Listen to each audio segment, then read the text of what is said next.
ओम शांति। आज 20 मई 2022 के बाबा के अनमोल मधुर महावाक्य सुनेंगे। मीठे बच्चे, अपने इस जीवन को कौड़ी से हीरे जैसा बनाना है तो समय को सफल करो, अवगुणों को निकालो। खाने पीने सोने में समय बर्बाद मत करो। आज के मुरली से प्रश्न है, मनुष्य ने किस एक शब्द से सबको भगवान का रूप समझ लिया है?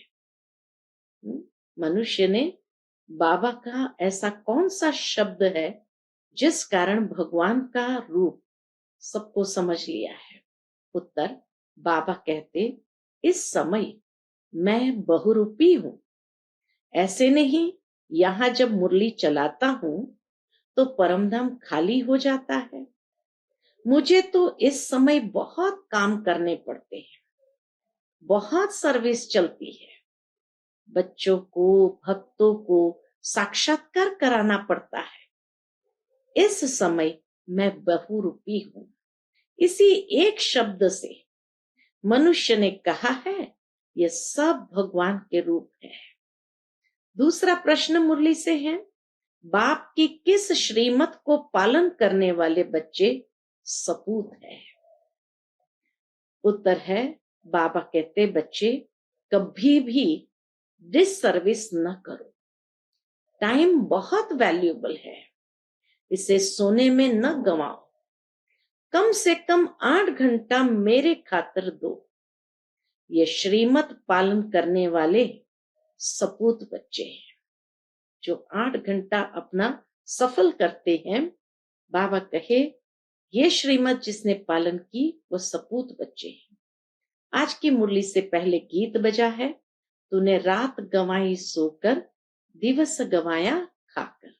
ओम शांति। बच्चों को बाप समझा रहे हैं। बच्चे जानते हैं हम सब बच्चे हैं बाप के।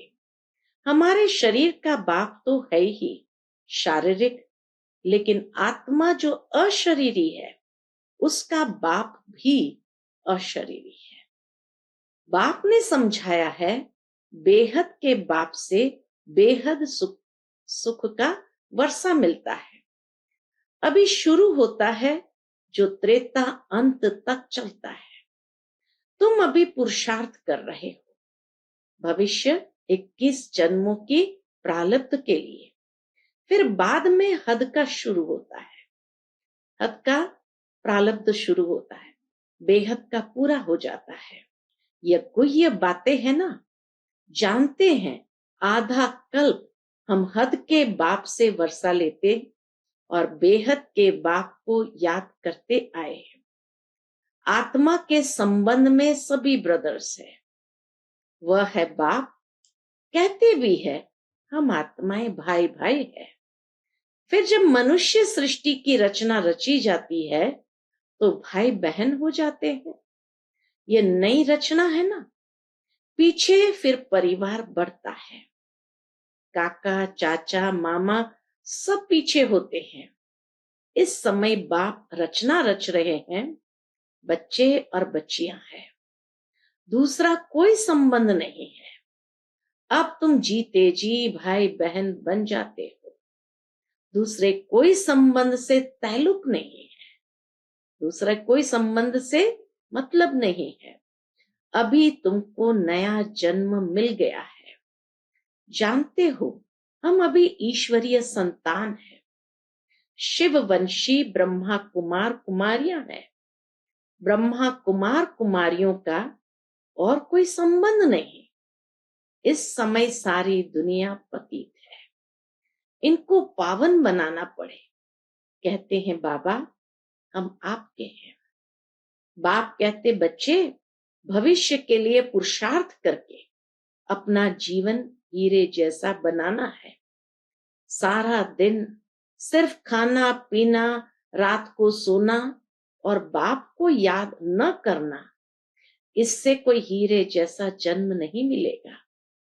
बाप कहते हैं, शरीर निर्वाह अर्थ कर्म करते, गृहस्थ व्यवहार में रहते कमल फूल समान बनना है।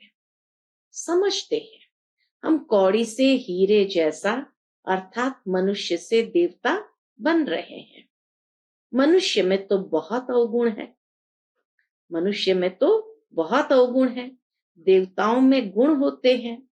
तब तो मनुष्य देवताओं के आगे जाकर अपने अवगुण बताते हैं ना।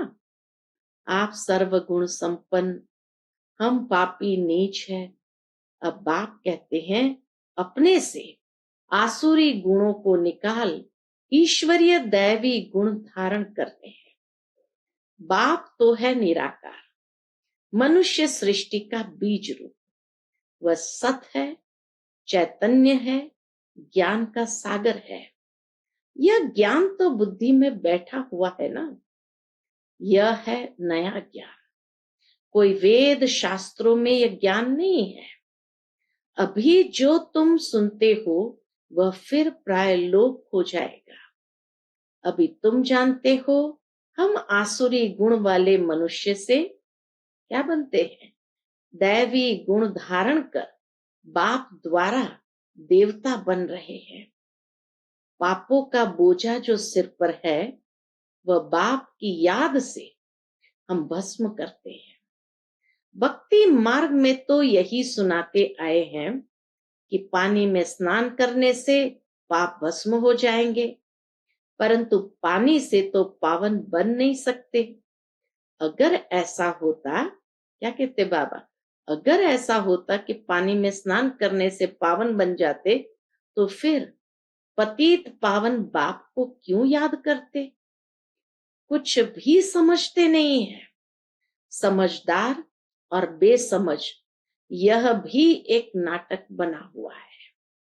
अभी तुम कितने समझदार बन रहे हो, सारे सृष्टि चक्र को जानते हो। हिस्ट्री ज्योग्राफी को जानना यह भी समझ है ना। अगर नहीं जानते हैं तो उनको बेसमझ कहेंगे ना। अभी तुम बच्चे जानते हो, क्या जानते हैं, बाबा ने अपना परिचय अपने बच्चों को दिया है कि मैं आया हूं तुमको हीरे जैसा बनाने। ऐसे नहीं यहां से सुनकर गए, खाया पिया, जैसे आगे चलते थे। वह तो कौड़ी जैसी लाइफ थी। बाबा कहे वो तो जैसे कौड़ी जैसी लाइफ थी, देवताओं की हीरे जैसी लाइफ है। वह तो स्वर्ग में सुख भोगते हैं।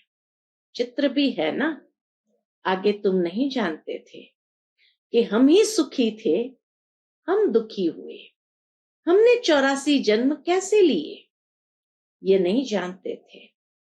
अब मैं बताता हूं। बाबा कहे अब मैं बताता हूं। अभी तुम औरों को भी समझाने लायक बने हो। बाप समझदार बनाते हैं तो फिर औरों को समझानी देनी चाहिए। ऐसे नहीं घर में जाने से फिर वही पुरानी चाल हो जाए। शिक्षा पाकर फिर औरों को शिक्षा दो। बाप का परिचय देने जाना पड़ता है। बेहद का बाप तो सबका एक ही है। सभी धर्म वाले उनको ही पुकारते हैं, हे परम पिता परमात्मा व हे प्रभु। ऐसे कोई नहीं होगा जो परमात्मा को याद नहीं करता होगा। सभी धर्म वालों का बाप एक ही है। एक को सभी याद करते हैं। बाप से वर्षा पाने के सभी हकदार हैं। वर्षे पर भी समझाना पड़े, बाप कौन सा वर्षा देते हैं, मुक्ति और जीवन मुक्ति। यहाँ तो सब जीवन बंद है। बाप आकर सबको रावण के बंधन से छुड़ाते हैं। इस समय कोई भी जीवन मुक्त है नहीं। क्यों? क्योंकि रावण राज्य है, देह अभिमानी है। देवताएं देही अभिमानी होने से जानते हैं हम आत्मा एक शरीर छोड़ दूसरा लेते हैं। आत्मा का ज्ञान सिर्फ इतना है देवताओं में कि बस अब ये पुराना शरीर छोड़ मुझ आत्मा को नया चोला धारण करना है। सिर्फ परमात्मा को नहीं जानते हैं। परमात्मा को जाने तो फिर सारे सृष्टि चक्र को जान जाए। त्रिकालदर्शी सिर्फ तुम ही हो। ब्राह्मणों को ही बाप बैठ त्रिकालदर्शी बनाते हैं। जब देवताएं भी त्रिकालदर्शी नहीं तो उनकी जो वंशावली आती है उनमें भी यह ज्ञान नहीं रहता है। त्रिकालदर्शी बाबा सिर्फ हम बच्चों को बनाते हैं संगम युग पर। फिर सतयुग में ये तीनों कालों का ज्ञान, परमात्मा का ज्ञान लुप्त हो जाता। सिर्फ आत्मा का इतना ज्ञान रहता है, मैं आत्मा, एक चोला छोड़ दूसरा लेना है। तो फिर दूसरों में ये कहां से आएगा? देने वाला भी एक ही है। ये सहज राजयोग की नॉलेज और कोई को हो नहीं सकती। देवी देवता धर्म का शास्त्र भी तो होना चाहिए। तो ड्रामा अनुसार उन्हों को फिर शास्त्र बनाने पड़ते हैं। गीता, भागवत आदि सब ऐसे ही फिर बनेंगे। ग्रंथ भी ऐसे बनेंगे। अभी ग्रंथ कितना बड़ा हो गया है, नहीं तो इतना छोटा था, हाथ से लिखा हुआ था, फिर वृद्धि में लाया है। यह भी ऐसे है। इनका अगर ग्रंथ बैठ बनाओ, बाबा कहे ज्ञान का अगर ग्रंथ बैठ बनाओ तो बहुत बड़ा हो जाए, परंतु फिर उनको शॉर्ट किया जाता है। पिछाड़े में बाप 2 अक्षर कहते हैं। कौन से 2 अक्षर? मन मना भव। मैं तुमको सब वेद शास्त्रों का सार समझाता हूं, तो जरूर नाम तो लेना पड़ेगा ना। फलाने शास्त्र में यह है। वह कोई धर्म का शास्त्र नहीं। भारत का धर्म एक ही है, बाकी वह किस धर्म के शास्त्र है, कब सिद्ध नहीं कर सकते। बाबा कहे अगर ये पूछेंगे तो कोई भी इस बात को सिद्ध नहीं कर सकते। भारत का शास्त्र है ही एक गीता। गीता भी सर्वशास्त्र शिरोमणि गाई हुई है। गीता की महिमा तुम एक्यूरेट जानते हो। जिस गीता से बाप आकर भारत को स्वर्ग बनाते हैं, भारत के शास्त्र को मान बहुत मिलता है, परंतु गीता का भगवान कौन था उनको न जानने कारण झूठा कसम उठाते हैं। अब उनको करेक्ट करो। भगवान ने तो ऐसे कहा नहीं। कौन सी बात? बाबा कहे उनको करेक्ट करो कि भगवान ने तो ऐसे कहा नहीं है कि मैं सर्वव्यापी हूं। बच्चे ने प्रश्न पूछा। कोई बच्चा होगा बाबा के सामने, तो बच्चे ने प्रश्न पूछा। क्या पूछा? शिव बाबा जब इधर आते हैं, मुरली चलाते हैं, तो क्या परमधाम में भी है? बाबा कहते हैं इस समय तो हमको बहुत काम करने पड़ते हैं। बाबा कहते इस समय तो हमको बहुत काम करने पड़ते हैं, बहुत सर्विस चलती है। कितने बच्चों को, भक्तों आदि को भी साक्षात्कार कराता हूं। इस समय मैं बहुरूपी हूं। बहुरूपी अक्षर से भी मनुष्य ने समझा है सब रूप उनके हैं। ये बहुरूपी अक्षर से ही मनुष्य ने समझा कि सब रूप उनके हैं। माया उल्टा लटका देती है, फिर बाप सुलटा बनाते हैं। तुम बच्चे अभी मुक्ति धाम में जाने का पुरुषार्थ करते हो। तुम्हारी बुद्धि है मुक्ति धाम तरफ। ऐसा कोई मनुष्य पुरुषार्थ करा न सके जो तुमको बाप करा रहे हैं। हाँ, ये संगम युग पर ही बाप आकर के हमें ऐसा पुरुषार्थ करा रहे हैं। बाकी कोई युग में कोई भी करा नहीं सकते। अब अपना बुद्धि योग वहां लगाओ। जीते जी इस शरीर को भूलते जाओ। मनुष्य मरते हैं तो कहते हैं स्वर्ग पधारा, फिर भी रोते रहते हैं। बाप के जो सपूत बच्चे होंगे वही बाप के मददगार बन सर्विस करेंगे। वह कभी डिस सर्विस नहीं करेंगे। अगर कोई डिससर्विस करते हैं तो गोया अपनी करते हैं। बाबा कहते हैं, मीठे बच्चे, ये टाइम बहुत वैल्यूबल है, इसलिए इस टाइम को बर्बाद नहीं करना है, डिससर्विस नहीं करनी है। बाबा कहते, मीठे बच्चे, ये टाइम बहुत वैल्यूबल है। भविष्य 21 जन्म के लिए तुम कमाई करते हो। तुम जानते हो हमको विश्व की बादशाही मिलती है। कितनी भारी कमाई है, तो उसमें लग जाना चाहिए। बाप को याद करना है। जैसे गवर्नमेंट की सर्विस में 8 घंटा रहते हैं, बाबा भी कहते हैं, मेरे खातिर 8 घंटा दो। रात को सोकर अपना समय बर्बाद मत करो। दिन रात कमाई करनी है। ये तो बड़ी सहज, सिर्फ बुद्धि की बात है। मनुष्य जब धंधे पर जाते हैं तो पहले मंदिर के सामने हाथ जोड़कर फिर दुकान पर जाते हैं। लौटते समय फिर भूल जाते हैं, घर याद आ जाता है। कितनी प्रैक्टिकल बात बाबा सुनाते। जाते समय दुकान पर, मंदिर के सामने हाथ जोड़ करके जाते हैं, लेकिन लौटते भूल जाते हैं। घर याद आ जाता है, वह भी अच्छा है, परंतु अर्थ कुछ भी नहीं जानते। बाबा कहे, अर्थ तो जानते नहीं है। तुम बच्चों को कलकत्ते में तो बहुत अच्छी रीति समझाना चाहिए। काली माता का वहां बड़ा मान है। बंगाली लोगों की रस्म रिवाज अपनी होती है।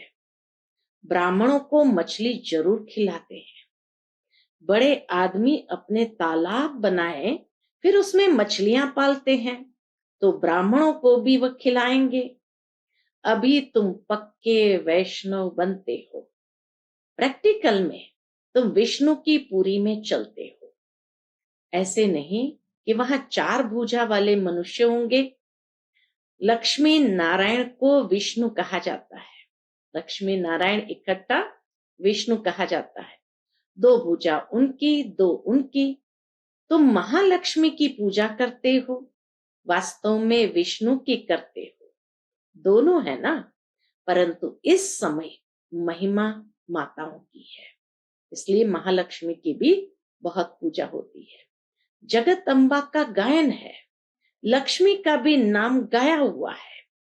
बाप आकर माताओं द्वारा सबको सदगति देते हैं।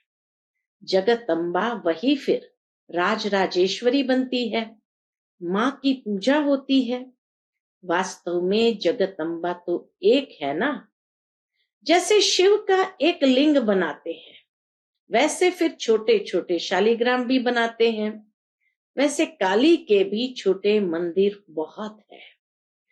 वह जैसे माँ की संतान है। अभी बाप तुमको अपना बनाते हैं, इसको ही बलि चढ़ना कहा जाता है।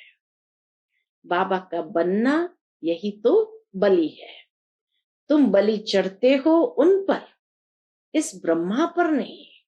किस पर बलि चढ़ते? शिव बाबा पर, इस ब्रह्मा पर नहीं। तो बाप समझाते हैं, अभी टाइम वेस्ट नहीं करना चाहिए। धंधा आदि भल करो। अगर पैसा काफी है खाने के लिए, तो फिर जास्ती माथा क्यों मारते हो? हाँ, शिव बाबा के यज्ञ में देते हो, तो जैसे विश्व की सेवा में लगाते हो। बाबा कहेंगे, सेंटर्स बनाओ, जहां ये बच्चियां मनुष्य को देवता बनाने का रास्ता बतावे। ये पढ़ाई कितनी फर्स्ट क्लास है, बहुतों का कल्याण हो जाएगा। बाप कहते हैं, लाख करोड़ कमाओ, परंतु काम ऐसा करो जिससे भारत पावन बने। इतना भी पैसा कमाओ, लेकिन बाबा कहे उसको भी सफल करो, जिससे कि भारत पावन बने, एवर हेल्दी बने। तुम भविष्य के लिए भी पूरा वर्षा लेते हो। वहां गरीब तो कोई होते नहीं, वहां भी अभी के प्रारब्ध भोगते हो, तो इतनी धारणा करनी चाहिए। तुम्हारा एक एक पैसा हीरे समान है। इनसे भारत स्वर्ग बनता है। बाकी जो बचेगा वह तो खत्म हो जाएगा। जो कुछ पैसा बचे इस सर्विस में लगाओ। ये बड़े ते बड़ी हॉस्पिटल है। कई गरीब बच्चे कहते हैं हम 8 आना देते हैं, मकान में ईंट लगा दो। हम जानते हैं यहां से मनुष्य एवर हेल्दी बनेंगे। यहां तो ढेर आएंगे। क्यों ऐसी लगेगी, देखो बाबा की भविष्यवाणी, क्यों ऐसी लगेगी जो कब नहीं देखी हो। तो कितनी खुशी रहनी चाहिए। हम क्या से क्या बनते हैं। हम शिव बाबा से बेहद का वर्षा लेते हैं। बाप है निराकार ज्ञान का सागर, वह इस रथ में प्रवेश करते हैं। तो बच्चों को बहुत रहमदिल बनना चाहिए। अपने पर भी और दूसरों पर भी रहम करना चाहिए। अच्छा, मीठे मीठे सिकिलदे बच्चों प्रति माता पिता बाप दादा का याद प्यार और गुड मॉर्निंग। रूहानी बाप की रूहानी बच्चों को नमस्ते। हम सब रूहानी बच्चों की रूहानी माता पिता बाप दादा को याद प्यार, गुड मॉर्निंग और नमस्ते नमस्ते। शुक्रिया बाबा, शुक्रिया। आज की मुरली से धारणा के लिए मुख्य सार। पहली पॉइंट, भारत को पावन बनाने की सेवा में अपना तन मन धन सफल करना है। पैसे को हीरा समझ स्वर्ग बनाने की सेवा में लगाना है, व्यर्थ नहीं गंवाना है। दूसरी पॉइंट, भविष्य 21 जन्म की प्रारब्ध बनाने के लिए दिन रात कमाई जमा करनी है। समय बर्बाद नहीं करना है। शरीर को भूलने का पुरुषार्थ करना है। आज का बाप दादा का मधुर वरदान हम बच्चों के प्रति, अकाल तख्त सो दिल तख्त नशीन बन, स्वराज्य के नशे में रहने वाले प्रकृति जीत माया जीत भव। अकाल तख्त सो दिल तख्त नशीन बन, स्वराज्य के नशे में रहने वाले प्रकृति जीत माया जीत भव। अकाल तख्त नशीन आत्मा सदा रूहानी नशे में रहती है। जैसे राजा बिना नशे के राज्य नहीं चला सकता, ऐसे आत्मा यदि स्वराज्य के नशे में नहीं तो कर्मेंद्रिय रूपी प्रजा पर राज्य नहीं कर सकती। इसीलिए अकाल तख्त नशीन सो दिल तख्त नशीन बनो और इसी रूहानी नशे में रहो तो कोई भी विघ्न व समस्या आपके सामने आ नहीं सकती। प्रकृति और माया भी वार नहीं कर सकती। तो तख्त नशीन बनना अर्थात सहज प्रकृति जीत और माया जीत बनना। आज का स्लोगन है, संकल्पों की सिद्धि प्राप्त करनी है तो आत्मशक्ति की उड़ान भरते रहो। संकल्पों की सिद्धि प्राप्त करनी है तो आत्मशक्ति की उड़ान भरते रहो। अच्छा, Om Shanti. To watch Peace of Mind channel videos on YouTube, subscribe us on youtube.com/tvpeaceofmind. Just a click for a peaceful life.